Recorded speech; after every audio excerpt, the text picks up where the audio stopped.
हम आपके पावर का किलोवाट ना पाए। तो चलिए पहले जी जी कुछ एक्चुअली अभी तो 26 जनवरी आने वाली है, गणतंत्र दिवस आने वाला है। जी जी तो एक कविता मैंने स्वतंत्रता दिवस को लिखी थी, जी जी लेकिन यहाँ सुना दे रहा हूँ क्योंकि बिना स्वतंत्रता के गणतंत्र आता नहीं। जी बिल्कुल बिल्कुल। तो कितने बचपन हुए अनाथ, माँ ने तलवार उठाई है। वाह। कितने बचपन हुए अनाथ, माँ ने तलवार उठाई है।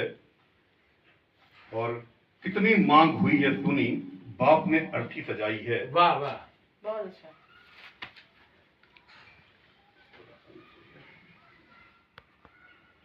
कितने बचपन हुए अनाथ, माँ ने तलवार उठाई है। और कितनी मांग हुई है सुनी, बाप ने अर्थी सजाई है। वाह। हंसकर कितने ही वीरों ने छाती पर गोली खाई है।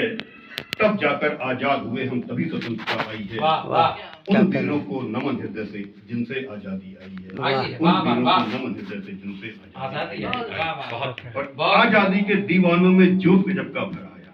वाह। आजादी के दीवानों में जोश गजब का भर आया।